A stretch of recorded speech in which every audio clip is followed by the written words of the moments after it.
Ja, velkommen til husmøte I kvöld, og kveldetja stunden Herrens hendur. Herre Jesus, takk for det.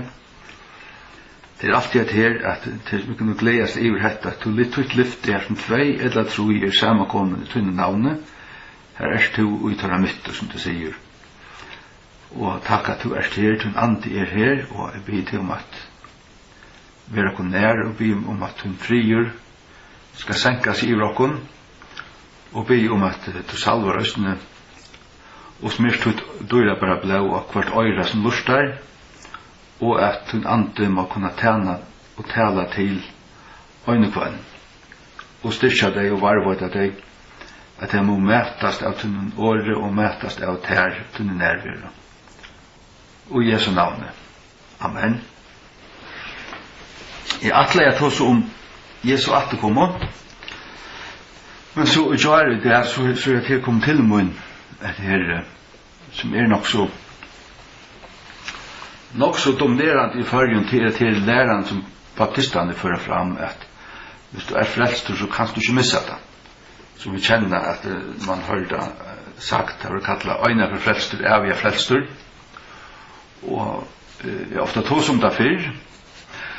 Og jeg tås jo pappa det der vi flett og at han sier til at det som han visste første musamtalen innan heimamisjonen, det var til at folk var øyelig avtrykk hvis det var frelst. Altså hvis de hadde sint under sint eller være eller blivit ill og hadde sagt av bann I år eller så hvis Jesus nu kom atter så var det ikke vi til det hadde sint at det var øyelig avtrykk I frelsene. Og så ble det sagt hvis øyne er vært av biograf eller okkur såret eller til her som spiller kort og sånt så var det ikke rett litt av noe så kom brødre Røsland lykkes med et møtspill og jeg vet at det er ikke tryggere så det er en trygg og sottmal I Jesu blåe men tar for så lengt I hinna grøvene at jeg sier at du frelst så kan du ikke missa det men her trykker vi tog at han som ærliggjør og leser sånne bibel og vi ångon fordømmen eller som ser året for det som det sier utan at det skal filtreras ut jøkken hæsa eller hina lærerne og I årene så kjør vi til at jo vi skulle til avværingar at passa på okon og at vi må være verande I Kristi til dømes og at det blir til å falla fra og det blir til at dodja at det vil si at du er livande og så dørst du og det blir til at vi er brennande men oljan minkar og du sløknar som tar tutsjumodjanar og du sløknar og ikke olja kår av lampene så slapp du ikke inn til Brittlevs kvaldmaltina fra lampene og det sånn ta Jesus som etter at hvis du ikke så brennande ta så slapp du ikke vi og jeg vil si at det er vi begynner her point at jeg vil ikke hava et forkjærst motiv lukka som jeg setter nir på baptistene jeg vil si at jeg gav nekva baptister kjenner nekva baptister og tar som har prenta King James 4 med I USA til baptistamånjer det som alle sjående hatt det som baptistene lærer at øyne frelstur er frelstur og Arne tar skulle prenta så hadde vi en sånn Skype-fund og tar spurte meg om jeg tror once saved, always saved jeg sier, nei, jeg ikke baptister ta mot bare vite, men jeg respekterer det når jeg gav ut det men det ikke læreren som stand jo I men så sier jeg, men jeg døtter tror det under vatten så at her vi lykka men jeg har ikke så læreren her ok, så kunne vi respektere på en annan og det var så til ja, så jeg vil ikke sette nyr det er øyne som innskjer kveld til å vise og jeg viser til at det er sikkert baptister I Danmark og rundt I fargen som også lust etter husmøtten tjokken og jeg kan ikke ut fra at de interesserer I at standa I sannløkene Og jeg tykker til øyelig farligt at hvis du har vært lært enn å lære og du heldur til ok, her ble vi frelstur, her ble vi døttur, jeg kan ikke missa det her, og så geng og ærene tror kanskje tryggvande i 30-40 år, men så rorast du svøvn. Eller at du sannløsen er tann at du er kanskje bare kulturelt kristen, men her er ikke livande samband til Herren, og du kanskje heldur vel standa til, men det stender ikke vel til, da. Og jeg husker om at jeg så en sending i Sjønvapnen om at her vi airbag og sånt. Folk som hadde airbag og så rævlig trygg en bil, de slapp av oss, de ble så trygg at jeg husker at her kan ikke hente. Men knappt det så hente i akkurat. Årsaken at de følte seg åtrygga, men en som kørte en gammal bil vi nå ytla en trygdarbeski og sånt, han var øyla verden, man passer på, og her hente ikke. Tog jeg at han var verden. Han råkna vi til at okkur kom til henta, tog var han verden. Og Jack Nødja Testamentet har vi alla mølger avværingar, og hvis det er så at øyna frelster er galdande, nu er du frelster, så kan du dårst. Og så blev meningarna, avværingarna meningsløsar. Hvis det er en fyrir at som Jesus sier, han tar så at du må halde ut og sånn akka, han som heldur ut til enda, han skal ha helst og sånn. Og det er avværingarna annars som er i brøven Paulus her og så videre, at her ikke var knapt mening da, ikke? Hvis vi færer til 4 Korint 15,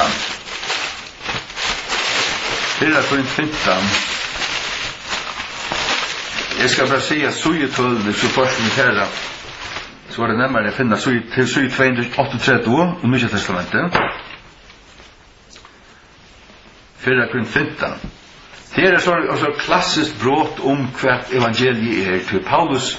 Jeg prætik evangeliet for Korintmånen, og her minner han akkurat hva det er. Vi leser fra vers 8. Herom framt, brøver, jeg kom til til glede på skapen, hva prætika i tekon, hva til døsning av tidsi vi, og i hva til standa. Vi hva øsning til vera frelster, det er så tar våre frelster, men vera frelster til å si til endans, men så stender her som en treit. Tid halda og i minne, hva til prætika i tekon, det så en treit. Det vil si at tid vi er til stand og i det nu, men tid må halda i minne, det vil si at ikke rett at gleppa, minnas til det halda fast hva frelsan hva det bytjes da, det soppmalen i Jesu blå, hans har fullgjørda versk, og til av nøye, til ikke av lauar verskund, til ikke vi at omskjerast og ditten datten, det vil si at man stender ute, ja, det halda i minne hva til prætika i tekon, utan så til det var tro til åndsjes. Hvordan kunne det ha tro til åndsjes? Hvis det er tro i et skoj, men for av løy og for at trykva falslæro, så kunne det enda vi tog at det stod utanfor, ja? Så hadde det en avværing. Og er sånn en treit, og i engelsk King James stender if ye keep in memory, in mind, what I preached unto you. Så at det er viktig. Det neste jeg husker å trekke fram til det at ta vi være frelst, så trykker vi til hjertan og vi gjotta ved munnen. Vi kjenner Romarbrev 20, 9-20, at her stender at jeg lette å lese det. Rom 20, vers 9-20. Det er altså i 216. At du skal gjotta ved munnen Herren Jesus, og skal trykke og uten hjerte at Gud hever røst han fra tom deg, så skal du være frelster. For vi hjertan tror med over til rettvise, og vi munnen vil hjertan gjøre til frelser. Det vil si at da vi blir frelst, så er det sammenheng med hjerte og munnen. Vi trykker veldig i hjertan, og så hjertar vi Jesus som akkurat herre frelsere. Da vil vi frelst. Og Jesus sier, Matteus 20, Årsak akkur, men det er som det blei at det fram, men det gjør han ikke. Matteus 20, Det av sujo 13. Ik, 20 vers 32. Hvor som helst og du skal hjatta med framme for mannen, han vil også hjatta framme for fergemunnen som hinne. Og hvor som helst og skal avnokta med framme for mannen, han vil også avnokta framme for fergemunnen som hinne. Hva vil si? At har vi vært frelst, så trykker vi av Jesus at han godvakter han fra de deg. Det vil si øyne til at han døy av krossen fra Kasinter og alt det. Men vi må gjøre han til å si at kjennes vi han, og innenfor mennesken, vi kunne ikke skammes vi han. Så vi ikke hans herre, og så han ikke okkar. Ja? Og han sier her at hvis vi skammes vi han, så vil han skammes vi okkom. Eller avnoktas nendra, framfor ferien som i himmelen. Så her en sammanhenger her, og så stender her tja 17. Timotheus brev. 17. Timotheus, det altså jo 246. 17. Timotheus 2, 11-13. Jeg stender på det klart. Og i en brev Paulus til en pastor, Timotheus, som var pastor i Efesus, til en trofast framsøgn, vers 11, til at om vi være deier vi honom, skulle vi også liva vi honom. Og vi loja, skulle vi også råa vi honom. Om vi avnokta han, vil han òsne avnokta okkom. Avnokta han. Det vil si, som Jesus sier, han som kjenner seg med, for månen, han vil kjennes vi. Og jeg tror at det en støv at du kommer nå i. At ikke til at du øyner veikar løt, eller øyner rævlig pressa i stund, tar du vil ganske tiden som fengil og et eller annet pointer, og du kanskje avnokter han, men du engrer at vi Jesus fyrirkjøver det, og til at han tog en droma nødgen at han har. Men her at her var kjent han, men at vende du bætje, og så avnokter han, ikke bare øyna fyr, men støvut. Hvis du avnokter han, så vil han nesten avnokta til, sjåvat. Altså, vi er ikke frelst, du møter okra vilja. Og nu halde vi skulle hitja lukka òsne inn ui het her, hvordan trygg vi og i trunnet, til vi trygg, hvis vi vilja være Jesus her. Vi færa til Johannes. Jeg vil ikke skrive det opp. Johannes 20. Johannes 20. 22 til 29. Men her akkurat det som jeg halte baptistene til verre. Ikke til at jeg hatt det dårlig nekka. Men til verre så det tar det farne for lengt annan veien, tar teka hetta og tar isoleret her, tar sia det stendur Johannes 20 fra 22. Mine sier høyre rest mine, og jeg kjenner tøyr og tar fylgja med her. Og jeg gjevet tøyr min evet lui, og tøyr skulle aldri glettast. Og heldur skal nekkar med vår sluta tøyr ut ur hånd mine. Fægir min som gav meg tøyr, større enn atler, og anki med fyrir for jeg sluta tøyr ut ur hånd fægir mins. Sagt du, anki kan sluta okkur ut ur, anki, og til å si at god fægir og Jesus sterskare enn åttkvart anker meavur, etla djevel, etla djevelen sjálfur. Til å si at hvis vi vilja og okkar hjärsta, vi vilja vera hansara, vi vilja høyra Jesus til, så Guds verje okkur, at til anki som så sterkt at vi møter okkar vilja at vi falla fra at hvis vi vilja høyra honom til, så hans verje her. Men hvis vi djevast det tryggva, og for at det avnokta, så vi ikke Jesus åken, og Jesus etterfylgjare, og Jesus sier vi møter okkar vilja, men så vi falla fra. Og så det spurningen også, så sier det til han, ja, men så varst du, så det en som han kan ikke være, så sier det, nå så være han kan tryggvante. Men hikker man i Bibelen så ser man til at Jesus sier til dømes vi færre her i Johannes 15. Låt oss færre på her, Johannes 15. Han tog seg om vintræ og grønene. Og altså Jesus tog seg om seg selv og sine lærersvønner. Og vi jo i det godt nok ikke apostler, men vi også lærersvønner. Og vi tar våre i Jesus, vi tar i Jesus.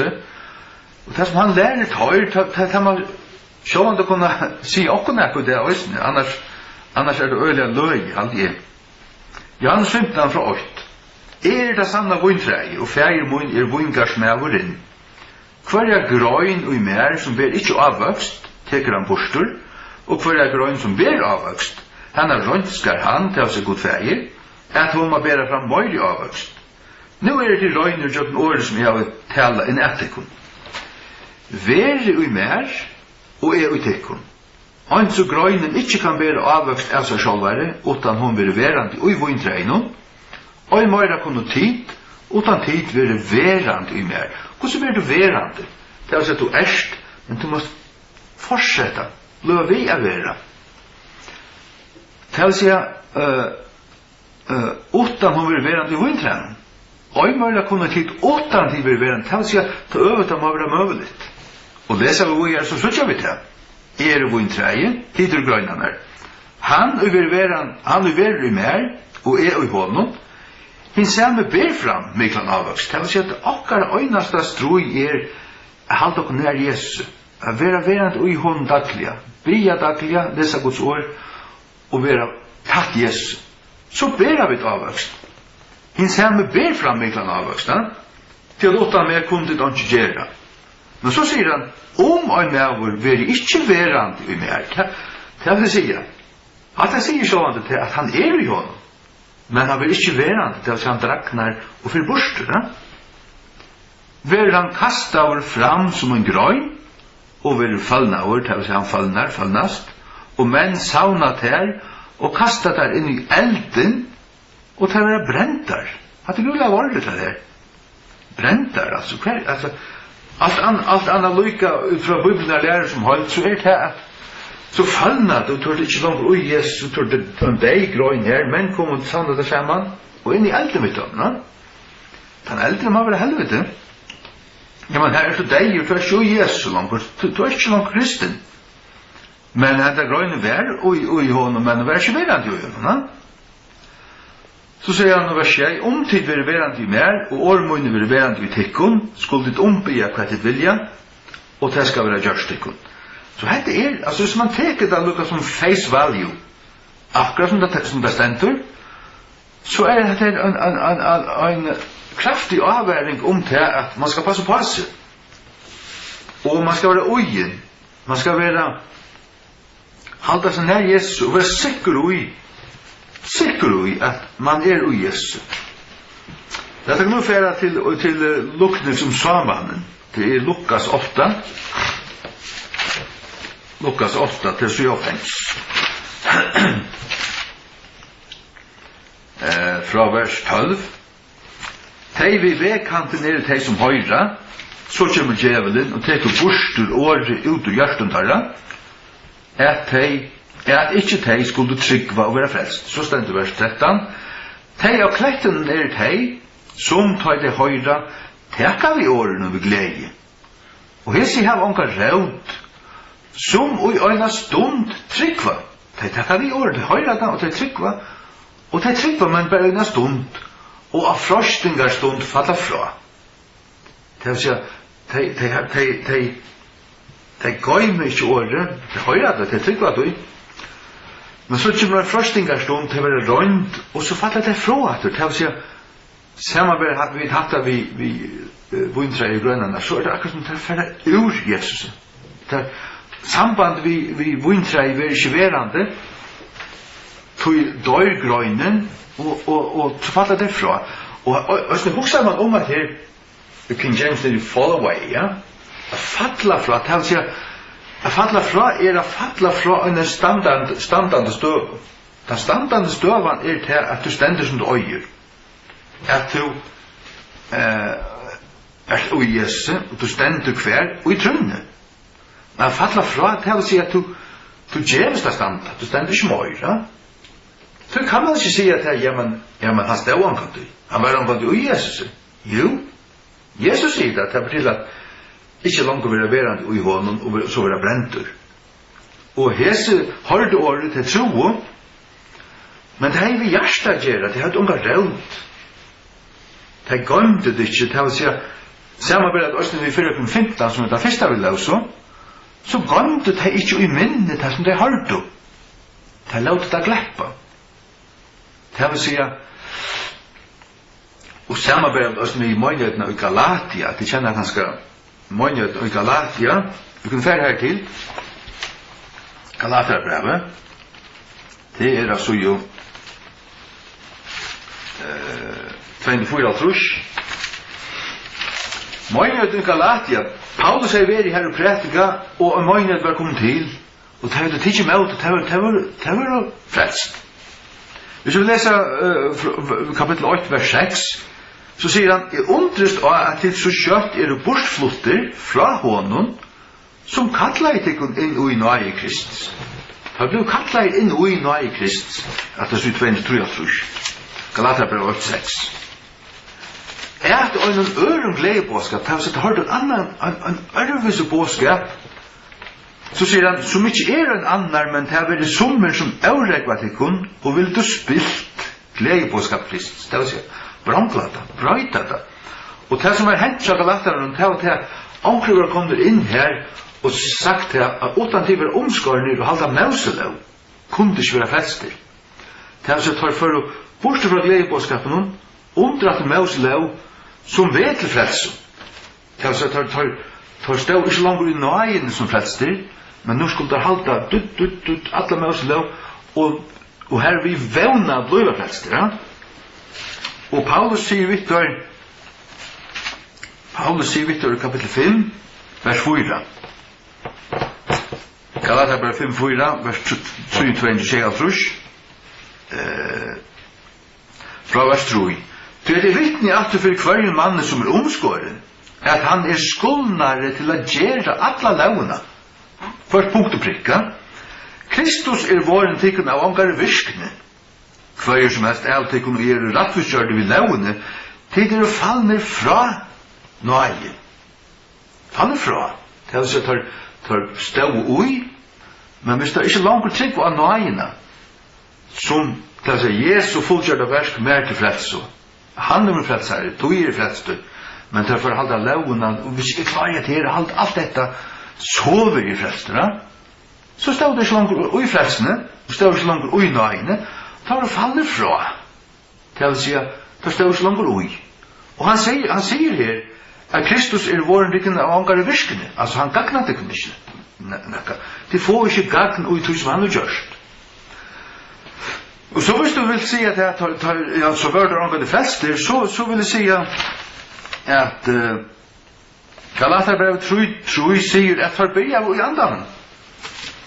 Galaterbrevet 3 er det til så dårsamer, hevande byrja i andan, er det til nå gjør det fullkomne av kjøttene, til å si at byrja rett. For blir frelster, til blir døtter og alt det der, og det står i nøyene. Og til er det byrja i andan, til å si at det er Guds ande, det er Guds versk, til nøyen, til ikke okra versk. Men nå var det i kjøttene, til å si at nå var det under lovene til frelse. Og det frelser ikke. Det er god utgivet av nødjan satt med av Nytt testamentet, og ønsken i gamla testamentet var heldig frelst av halda lovene, til ønsken klarer det. Det er bare Jesus som er helt gjennom til fullnær, og God gav lovene også prinsipielt til å vise hva synd er, for at han skulle søgne kunne innføre nøyen. Hvordan blir det så frelst i gamla testamentet? Jo, Abraham, han troede Gud, og han fylte honom, og han var lojen honom, og troede Guds åre, og Gud råknade honom til rattvise. Og æsken til hadde fyrskrifter i tempelen om offran av lydalesen lamp, og så videre, fyrir synd, og hadde han satt å gjøre det, og en av dem åre som dekket etter fagsens synd til åre. Men det var allt profetiskt och bøylat upp på det som vi tar det. Ja. Vi tar nevnt nekra ferier her om at være deier. Vi tar se om grøynene, hvis ikke vil være det, og vinteren så døyr ber ikke avvøkst, og brent. Hvis vi nu får et åpenberingen av troi, 8-5. Her er mange som heter Sardis, og her står ikke vel til, her døy bostur av, og det som døy, det er for livet. Det er prinsipielt, det er et logisk prinsipp. Du kan ikke døy utan du levde i åren, og hva er liv er det utan andlet liv? Og hva er et andlet liv? Det er samfunnet vi god, og vi er i Jesus. Og engelen fra kyrkjen i Sardis skriva, hese ting sier han som hever inna skje andar gods, og inna skje stjøtner. Jeg veit verktøyne, at du hever navn av at du livest og er steier. Det vil si at det mange av den atst for å liva. Så det heldig så livet, det så ut som det levde, men det var deg. Og så sier han hva gjør det? Vi er arvverken, og styrk de tingene som er etter. Det vil si at vi er akkurat etter, det døye bort av, det sauna og det gausta stand i trunnet, så gjør det fotot fra. Men han byr pastoren her, angelen, det vil si at det er egentlig pastoren, eller angelen som hjelper pastoren, til kanskje en dobbelt tutning. Styrk de tingene som er etter, som er om et dødja. Det vil si at det var dødjande. Og mange uten atsta livet, men Jesus eier være en deg. Og Jesus sier det her for å avvære deg. For at jeg skulle vakna vi og få mye ahua og kanna seg selv hvordan det var ved meg. Og pressa seg inn atter til å være daglige byande, til å være livande, altså virka for herrarna, og ha samtidig ved herrarna. At dodja til at jeg har ikke funnet versene til at det er fullkommen framme for gode. Minst til tessvegna, hvordan du har tidligere møte og hørst, og ha fast, og vende om. Tessvegna, du skal ikke veka, vil du komme av til som en tjauer, og du skal ikke vite på en tøyma jeg vil komme på til. Så sier han, du hever noen fanøvn enn tøy Sardis, som har ikke avranka sånne klæger. Avranka sånne klæger, det vil si for ut at du i syndaløyve, ja? Ut at du kanskje a drekka, hårdast og ditt og datt liv og i synda, til at avranka klægene. Og tøy skulle genga vi mer kvitton, til tøy er og verdier.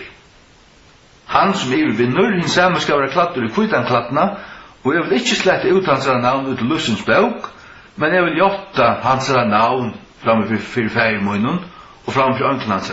Atter her, jotta hans navn, det vil si, helst de som stod og ikke dolka som klæger, altså, det er ikke sånn at vi ødel dolka okra klæger, men hva gjør de som er ugen og har samfunnet av Jesus, det er for at dagliga til hans herre, jotta sånn at synd du gjør oppa, dagliga.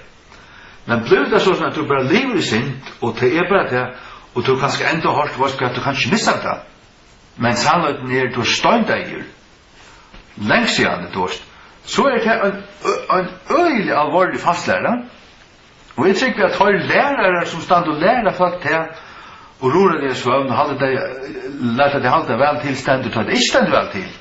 Tar lærere kommer at få en alvorlig omfyrt her. Til at Jakobs brev sier at vi skulle være fire lærere, til vi vet at vi skulle få et strengere døm. Det vil si at du som løyer ånder, du måste løye deg rettan ved, så det blir mål. Men, altså, jeg skal si akkurat som jeg kjenner negvar baptister i fargen som er viser og er sprutlelivande og alt finnes ordan og alt det, men han læreren her er vandamisen. Og jeg stedet ikke på disse lærerne her, jeg kan ikke lese lærerne enn fastlærer. Til i mån til Guds år, så er han det. Så fer løsning til Jakobsbrevet. Og vi tar jo omgang til at tåla falsklærer til å halda hiljande hånd til å være stivet, men kallar det at det er så løsning at folk kan vende seg fra til. Jakobs brev 5. Det bara att när Hebreerbrevet. Jakob 5. Det så tror inte mycket. Här säger Jakob således bröver det så ju vers 19 och 20. Bröver. Det vill säga han tåsar till kristna bröver. Näkar av tikkun, det vill säga av tikkun kristna bröver. Färre skojur fra sannlökanon, det vill säga sannlöken Guds läran, den sanna doktrinen, för skojur fra, det vill säga för ett sikt om grundläggande förtjärst, till dömes till att Jesus skapter. Eller till att tro i öjnigheten, inte men till bara en person, att Jesus färgen och färgen Jesus och så. Man har ju att möta det, och är något ganska jomfruföringarna, är något ganska lika med upprörsen, att han röstar upp som antitt också. Grundläggande förtjärsta. Och när jag tycker färdig ska ju från sannlagen, det vill säga att sannlagen katatrust. Det vill säga han vittlöjde för han ska för en tryck till samma som jag har vittnat till hans ord. Så ständer det, och ögon omvänder han. Lät han vita att han som omvänder syndar han. Så att i vers 19 öder han en bror. Han var en bror. Här han kallar en syndare. Omvänder syndar han. Fra villfäringen av hans väg. Men villfäringen har vi till att han var färdig att trycka fastlära. Och det för alltid ut i synd. Och som regel fastlära till det som bor i rättan för det att folk egentligen tar syndigas fallna natura vill tillägga lärarna så att det ger plats för det. Och du kan skott räcka. Att det livet som en utgift tvatt, inte färdigt. Till år, du vet det? Och så där försynt grävrar botten och i möjligheten och det blir bara fast inventar med i samhället tar hela och det ser allvarsamt. Som omvänder syndaren från villfäringen av hans väg ska frälsa en sal från dig. Så att vi läser i vers 20. Ska frälsa en sal från dig. Det vill säga att oja så nu var en stöv var en dig. Men han kunde frälsas att det vill säga komma in av sannlöjkan. Sitt var rätt. Du tror du det. Så att du löjvi och Kristi till vi hjärsta till vi lärarna och det som du tror, kost du tror så är det. Här utfra sprätter löjvi, ja. Det kältan till krafterna som du lever. Om du tror rätt och så är det. Ska frälsarna sal från dig, ja. Och ska fjälla fjöld av synden. Det vill säga att i nuvarande stövo så sämst han sig synder. Det var inte hållt där, inte vad ska jag borsta. Och han var dejur. Och han kallar en syndare. Och han är färdig från sannlökan. Det vill säga att du måste få innan från sannlökan så är det. Så frälsarna sal från dig, ja. Och synderna är att du fjältar. Och det är alltså en bror. En bror, ja. Och så lära baptisterna det är som en snuen slanka alltså. Så att fastlära kommer in och finner gråar på botten så drejer man så renner man för att klara och så man håller fast vid ena flästor, övriga flästor och här blir bastat och så ser man till okkur nu att det betyder hatta att det blir hatta. Att det betyder det som det klart säger och blir egentligen hatta. Bup att det tyder. Och det är som att trättas vid djävulen alltså. Och egentligen är det så tyvärr att det som bor rattan för det är inte Guds ante till en mittlaging. Och så säger jag där till men Jakobs brev hick från första versen i Jakobs brev han stoilar sitt brev till jötar som spjattar om. Jötar som spjattar om han kallar det bröver. Och brevet inte jötiskt, alltså brevet evangeliskt. Det de flesta jötar. Och de flesta jöter och de flesta höjtningar frälster om Golgata. Alltså det är inte så sådana god till en frälst som till jötarna och en annan till höjtningarna och till pura försjukt. Till att Paulus börjar att låta ta Nya testamentet börja lätta evangeliet upp så är det Romarbrevet, ja. Vi tar att det fyra evangelierna så har vi apostlasönerna och så har vi Romarbrevet. Och Romarbrevet kapitel 8 vers 16 och så 25. Här säger Paulus vers 16 så 25. Till det skammes inte vi glädje på skap Kristus. Till han är kraft Guds till frälso för kvantan som tror kvarjen glädjeboskapen. För jötan först, till att Jesus var först center som frälsar till jötan där. Och så tar ett bräkan så kom frälsar till höjningarna och ösne för grekan. Det vill säga glädjeboskapen är kraft Guds till frälso för jötan och för grekan. Och så är det andra vers som då väl att ta fram. Jag visar det att i Kristi är en gemoner med den höjningen och till flesta jötan. Till Efesus 2, alltså 2 till trus. Efesus 2, så 2 till trus. Ja, Nick, från vers 11, han skriver här, och Efesus var mitt i Grekland, det vill säga brev är stila till grekar som var omvända till Kristus. Från vers 11. Försvägna minnes till tid, verand i farnare tog höjtningar i köttenen, som är kallar omskjering av tog som är kallar omskjering i köttenen, gjør vi hånden, at tar tog var tid åttan Krist, da det var høytningar, det var åttan Krist, verand i avkonomen fra borgerskap i Israels. Det blir gjerne samarbeid Israel vid høytningarna, og fremmande fra 48 sattmalen, her var det omgav og åttan god i høymen. Det sier jødene, hadde gamla testamentet, hadde launa, hadde Moses, det var som så nærre god enn høytningan. Høytningan var høyt der ute, ja. God har utvalgt jødene, og han arbeid vidt dem, og jødene jødene kom som Messias. Og jødene jødene kom og alle fra gamla testamentet profetene som profeterer om Messias. Men ikke nå, vers 13. Men nå, og i Kristi Jesu, er det tid, som øyne for å være lengt bortsett fra, gjør det nær vi blå Kristus. Gjør det nær for jo, nær gode. Så sier han i vers 14 til at han er frirokkere, som har gjort båar til åkt, båar kvett til åkt. Ja, han har tått seg her om høytningar og jøtar. At han sier, og i Kristi er det bare parter gjør det til åkt. Gjør båar til åkt, og hever bråten nyer skillnavar mittlungæren i mittlen okkur. Det vil si at det var en skillnavar mittlungæren mittel høytningar og jøtar. Men og i Kristi er en høytningar i Kristi og en jøt i Kristi. Så er det ikke skillnavar mittlungæren i mittlen dør. Det vil si at vi drar åkt til vi drar i Kristi, ja. Vi drar bare i fleste av evangelien. Så i djevet omgang mening at hos om Hebreerbrevet skal du takke arvelse til skriva til jøtarna. Jakobs brev skal du takke arvelse til støyla til jøtarna.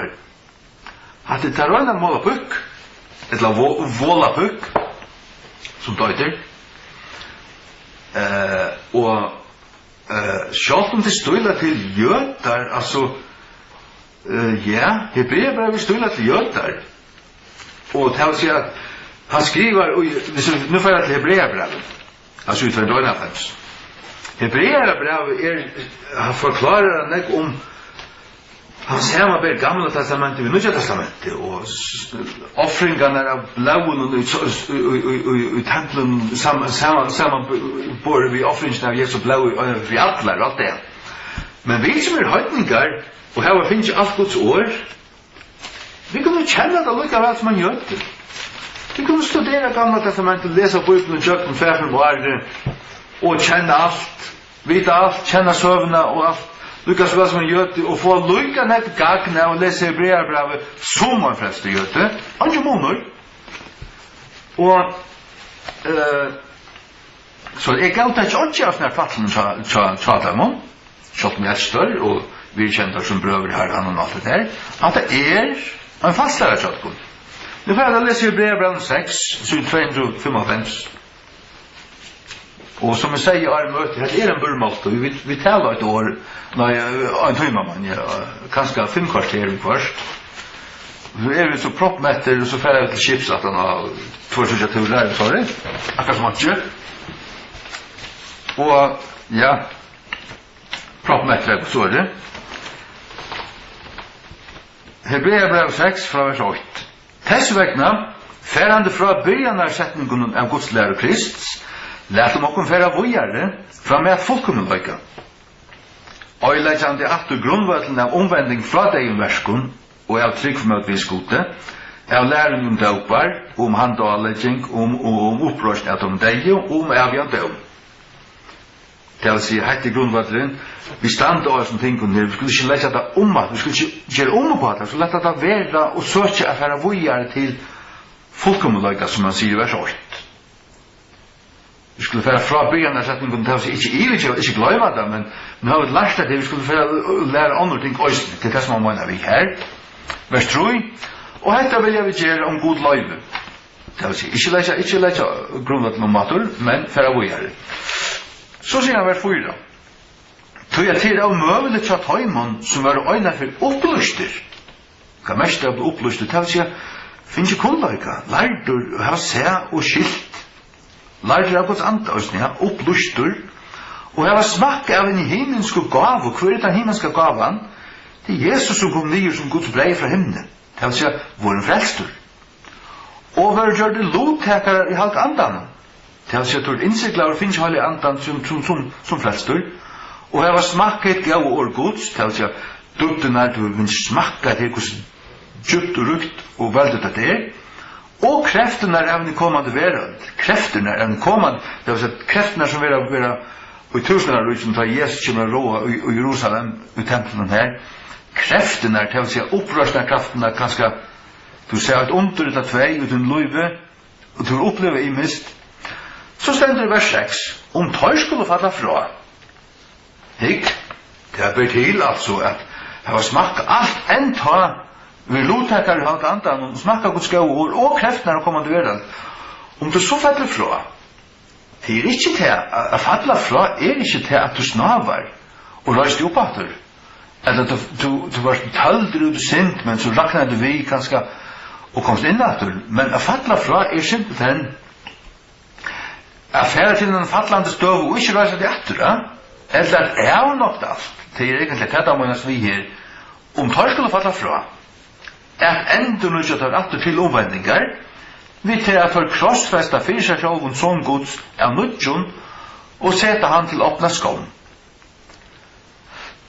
Det vil si at i Hebreerbrevet, altså det, han skriver til sjálvande frelstar hebreerar.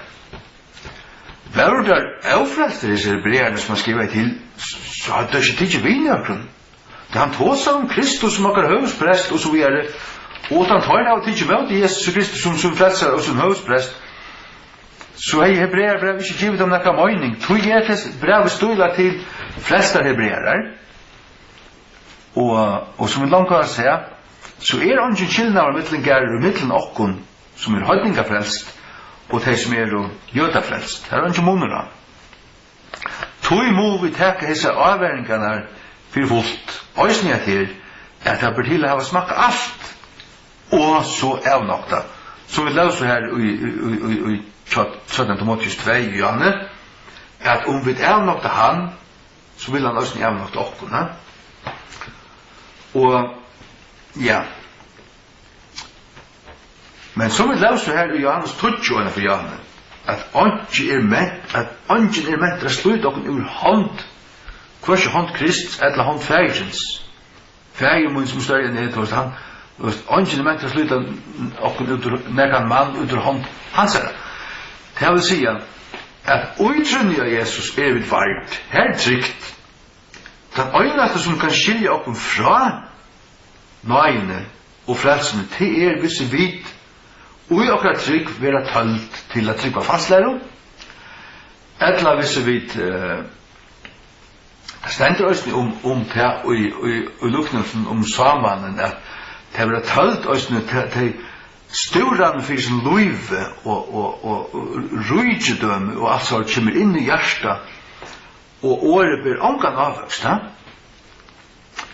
og det er bedre avvøkst som vi løser her fra Johannes 15 om vintrar i grønne der, til han sier at en grønn som i mer, hun ber avvøkst. Det vil si, vi strøyes ikke vi at man bare avvøkst, man gjør akkurat. Hvis det nær Jesus, og han bor i oss og fyller oss, så ber vi avvøkst. Han sier det at den grønne som i mer, hun vil bera myklan avvøkst. Og det ikke alltid til at man kan vise at han tar sastbøyna ved. Så at Jesus tar seg også om tænare som kom framfor han. Og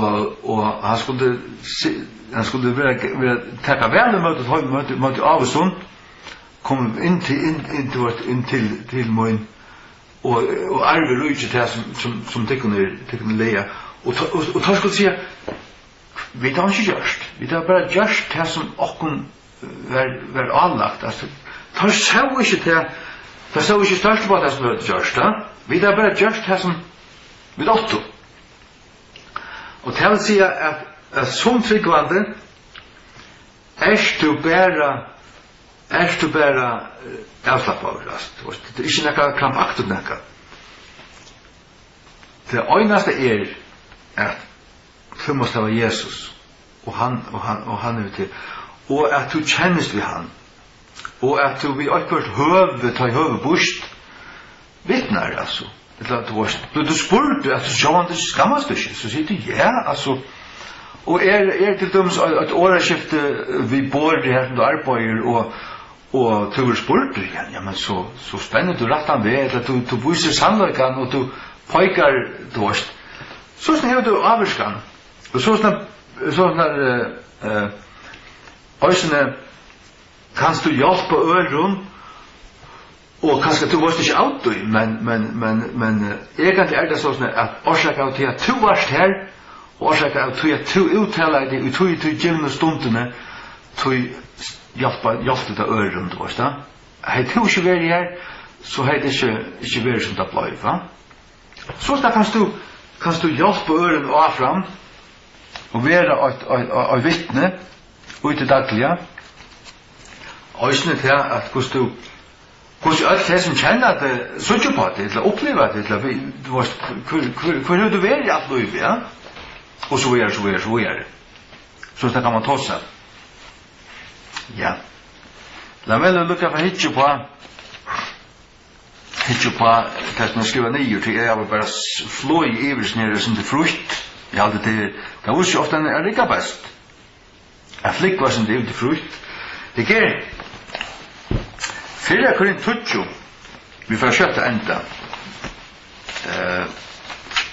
Ikke det. Det gjør ikke vi til fortsette, men 4 Korint 20, så i 22-23. Her skriver Paulus til Korintmenn. Korint var altså i Grekalandet. Han høytning av mann høyt. Og han tog seg om gamle testamentet. Det vil si at men mye var jo stående til å si til å kanskje finne bøgerutene fra gamle testamentet og Paulus kom ut fra at han kjenner til hva hendte jødafalt i øyemørsene sånt og han tog seg om avværingene av hva hendte tøymon at her avværingene skriver til okkara avværing og fyrdømme. Vi leser 4 Korint 20. Her tre brøver. Jeg vil ikke at det skulle være avvitande hvordan vi alle okkara fedre var underskudgen og alle fører kjøkken kjekkfen. Og var døtter at Moses i skudgen og i sjøvnen. Og åt alle din samme andlige mat. Og drukk alle din samme andlige drikk. For å ta drukk av de andlige kletter som fyllde tøymon og ta en kletteren var Kristus. Men vi mengar av tøymon var god ikke vel nøkter. Tog jeg tar våre velter kall og i øynene. God velter kall, god gjør en oppnæst og tar fotel nir her, livande nir i eltene. Og så gjør det. Ja, nå, hese ting var okkara fyrdøver, okkara eksempel, til þess endamåls, at vi skulle ikke gjernast etter ytlom tingun, og ikke tøyra som gjernast. Det vil si at det nye skriver til okkara avværing. Det vil si, fattelig ikke på samme måte som tar fotlu i øymørsen her. Akkara, det vill säga akkara under Nya testamentet. Och så säger han några dömer, han säger, inte gärna släppte utan tingon, vers 6, och jag hade varit tid, avgoda durskarar. Och så visar han att avgoda durskan han säger, alltså sommar tar det vårdom, som skriver ständer, falske sättes ner att äta och dräcka, och rösta stå på att spela. Det kallas avgoda durskan. Hvis du tutt løy bæra verur mætur, drekk og spæl og sjøvnvart på dissin datten, så det en form av avgodaderskan, du lever bæra fyrir at du frestet til at du er gyndur og hva du fallna mennesker vil hava, men hva er det å leva fyrir? Det er leva fyrir Guds rike. Så som god til å giva om gaver og førlegar til, vers 8, og jeg heldur lett om okkur fremja siløyset, det vil si druva hår, lett om okkur ikke gjøre det, og så sommer at han framtå, og fotlo i øynene det i 23.000. Og jeg heldur lett om okkur frøsta Krist, tar var det ta frøsta av Herren, vi tar okkur Herren Kristus, han er okkur Herre, men ikke frøsta han, det vil si ikke provokere han, men vi er lojene, og så sommer at han er frøsta av, og var øyder av høggarmon. Og jeg heldur knarret hit, og så sommer at han er knarret av, og var øyder av øyeren. Så sier han atter, nå, alt disse tingene hendur tøymen til firedømmer, det vil si et eksempel, og det skriva for okkara formening, okkara lærdom, tog det skriva. For vi kunne lese det her, og lære av det, og ikke gjøre som teg. Og på hver endar veraldarinnar komner. Så sier han, hvers vegna let han, som helter han stendur, djeva gætur at ikkje han fattelig. Han som helter seg standa, han skal, jeg stendur du nu? Passa på at jeg er nu sikker i at du stendur, ja? Og djeva gætur til å si ans etter at du ikkje fattler. Og som det har vist i kvall, så det til å falla fra. Ikke falla fra inn og levande god, ja? Ja. Så jeg mener her i kvall som en alvorlig avmenning, så vi en kvør takk okkara kristen liv, okkara liv vi gode og vi gode vi fotlen alvara. Og her halte vi skulle hitje på der tog ikke måljan her til Matteus 25. Ikke få vi skreie av at eta nekk for Guds år og vera mæta i spola i ditt datten, og jeg nøyde da. Jeg får røkne til. Ta skal kongadøm i himmels vera lukna vi tutsi jomfruis, som tåg og lampursøynar og fører ut av møta bruggammen. Vi skiljer her, bruggammen er Jesus, og jomfruitnar til vi bror Krist. Det vil si at her tutsi og faktisk alt mannheten som han og det vil si en bror, tusen bror, så ja. 5 tarra var vusar, og 5 var fadeskutar. Det vil si som vus, som ikke. Ter som var fadeskutar, tåg lampursøynar, og tåg onka olje vissar. Men her skal jeg lægge mest til at lampan hei olje òsni ui, det annars kunne ikke brenna. Lampan sjálv hever olje ui, og så en voik, og så brenner her. Men hinnar vus så tåg olje i kannonsøynun saman vi lamponsøynun, det vil si at her er du eika olje i kannon fram til oljena som er i lampene. Tog at lampan lustig jo, medan bruggammen drala i dulva av der allar svau, det vil si at det kommer utom at i endanon, og bruggammen skal komme attur, det vil si at Jesus atkomma, men han dralar, det kommer så langt, og så sauna der, som det ser ut, så færre der allar sauna. Herren hjelper meg, og Herren hjelper okkun, ikke sånn. Og ved midnatt var et røp gjørst, så bruggammen kjemur, ferdig tid ut av møte honom. Nu kjemur Jesus, nu er røp, og leser vi til 4. Thessalonikerbrev 4, 13-18, så stendt at Herren skal komme ned fra himmelen ved en røpe, og en passion. Og det er deg og Kristus skulle rysa først, og så skulle vi sammen ta med være rikt opp, til fundet av Herren i luftene, og så det. Ja. Og ferdig ut av møte honom, vers 1, ta ris og atler til jomfrutnar, og trimma og lampursynner. Men nu er det det. Og innan favet skulle du satt og vinnar viso, gjev vi okkun av oljetikkaren, tog at okkara lampur slaknajar. Legg mest til, slaknajar. Det som slaknar, det må øyna for det var brent. Det vil si at tja hesen som det var slakna tja, øysten tja tøymen heit øyna for brent.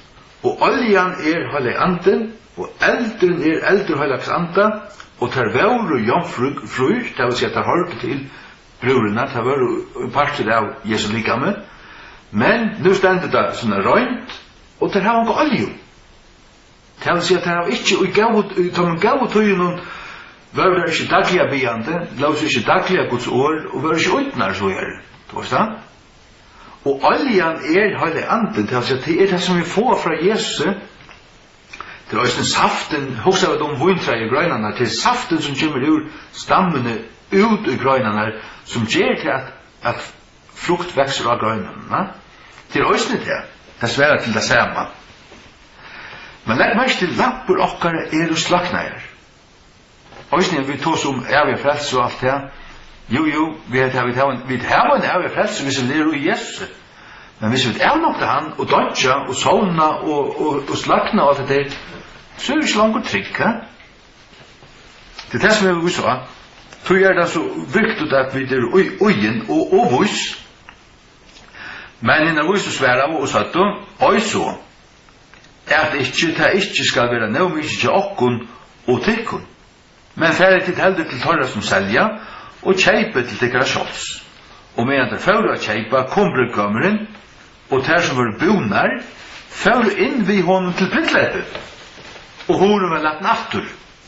Så han kom oss i hinnar jomfrukvannar, sigande, Harri, lett opp fri okkon. Men han sværa i seg, sannlega sier tikkun, jeg kjenner tikkun ikkje. Vætje tui, tog at vita hverskje dagen etla tøyman, og i hverjen menneskesonen kjemur, skulle veka. Og det er en avværing, og hun gjør onga møyning hvis du sier vi folk, og skal gå, nu er du flestur, du vil i kærnun, og du kanst ikke missa det. Ja, det var godt. Så kan jeg ha en heimabar, jeg kan ikke til porno ta konan for en sång, jeg kan ditten og datten, jeg kan dosa meg, og ta jeg for sore etter omstande og tverrvigra lasa råta, så kan du lesa meg råta og drekka og hva var det?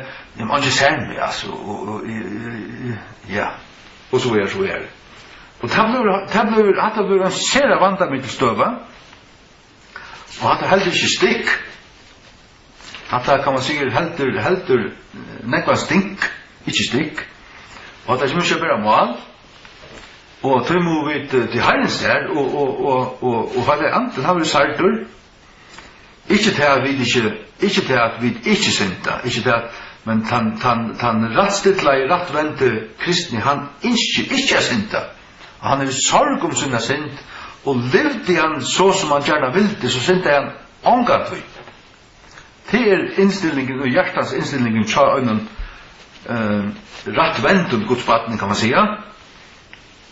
Og vi innskylder synda, og tog betur kunne vi komme atter til Jesus, ta vi tæva synda, og få okra klæger vaskar. Ja. Det er så lesa første Johannes brev 8 til endans, til 708. Første Johannes brev 8.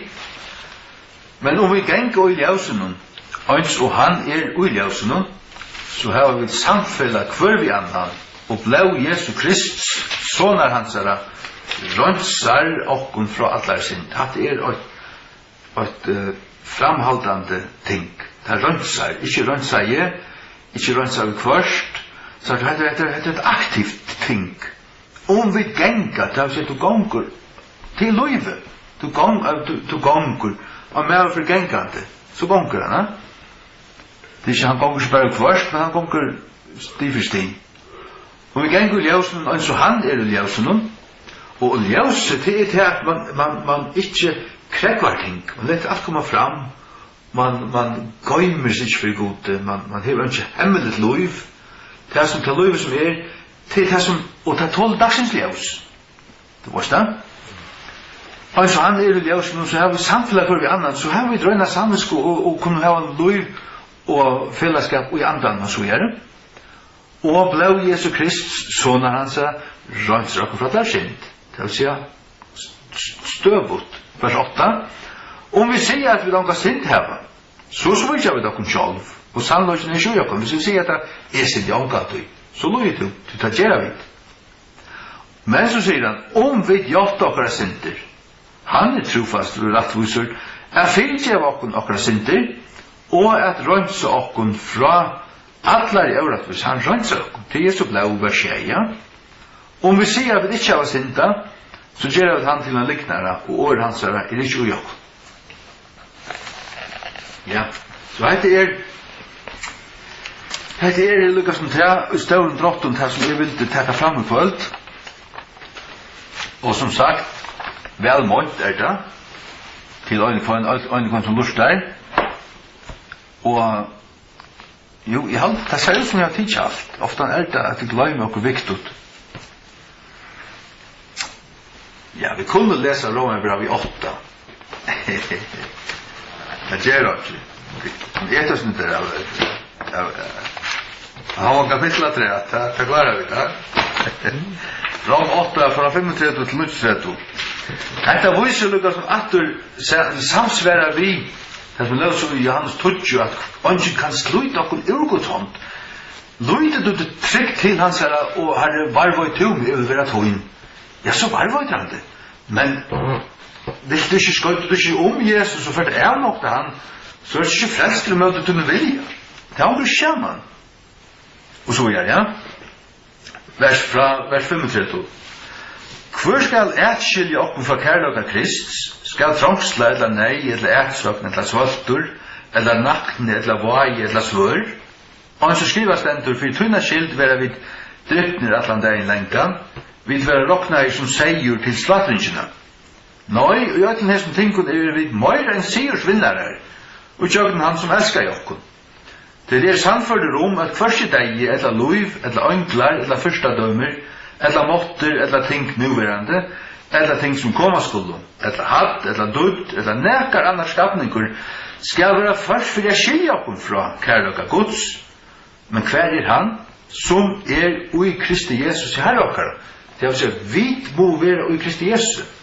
Så vi ui kærløka Guds. Og her kan han ikke skilja okkun fra Guds kærløka. Hversi ønglar, eller fyrstadømer, eller deg, eller lov, til å si, hversi mever, eller det vil kunne ha sagt, kan skilja okkun fra Gud. Men det som kan, til okkar egne vilje. Hvis vi vil avnokta, så vil han nesten avnokta okkun. Og her det vi må være okkar hjärsta, og passe på okkun, og ikke fylgja okkun, være kritisk, og ikke for gautrykvin. Men løyta og skrivastender, og kjenne skrivastender. Eta daglige Guds år, en kapittel 2 om dagen, eller man sier kanskje 4 søyer, 5 søyer om dagen, eller 8 søyer om dagen, av Guds åre, og folda hendene og eller fra nyra knæ, eller hva man gjør, og bya. Bya om Guds løslo, Guds signing og verje og alt dette forskjellige, og bya fri øren, og så videre, og bya her han varvøyda seg og styrkja seg, og så løs halda seg nær Jesus. Og så, og jøkken dagen, så sier han, så fer man ut til anna, tåsa vi handan, eller skriva til handan, eller ring til handan, eller okkurst, og så løs når føler man til at Guds liv fløyer i jøkken nøyn, og grunnen til dømes at deg har vært dett, til at vatten renner ikke i jøkken da. Hvis vatten bare renner inn og fordampas eller blir vekk, så dør det, men hvis vatten renner til og renner fra, så liv ute, så blir det livande. Så vi måtte også renne ut fra okken, ikke bare inn i okken. Halleluja. Herre, takk for disse stund, takk for det som vi kunne føre jøkken og lese, jeg har mange haft disse tingene fremme før, men Det kom til mig at ikväll skulle lyckas med täcka samman att här och köra det samman och täcka det kött och jöknon till okkar användning och okkar stitching och avvärjning just att vi må passa på oss till att dragnar och synta det ständer sørste tog at kærløysen som mongo skulle kallna av til at lovløysen skulle uja og synden skal gjøre staur og ta suttja vidt og det nek godløysen, nek synd og det gjør også til at mennesker har minni alit av hver annan og minni kærløyka, sannan kærløyka folk det bare av internetten og for lytte saman og koma på røren for lytte vi. Men Herre, jeg ber til at lete okkon hava olje og bæg av lampene og i kannene. Og Herre, jeg ber til at vi som sitter her og de som lusta at de må for ønstakker må teka tingene i alvara og hver stund hava sitt hjärsta rett ventemøte til her og leva fyrir til Herre Jesus. Ikke leva fyrir henne heim, henne heimen fer, og ikke går standan. Det skal alt brenna til henne der, til å være til evige som kommer standa, til evige, til himmelska, til som standa, til nødja Jerusalem, som skal komme nere i hjørna, tusen av rysene, og så evnøysen vi fram etter. Herre, jeg ber at vi halter ut og verken, og har olje av lampene, og daglig passe på at hver plettur vaskaver av og òsne til at vi ikke hava hætur i okkar hjärsta og ikke hæt okkar braur men at vi fyrirgjeva for okkar parst fyrirgjeva og vilja alt ut av besta i Jesu navn. Amen.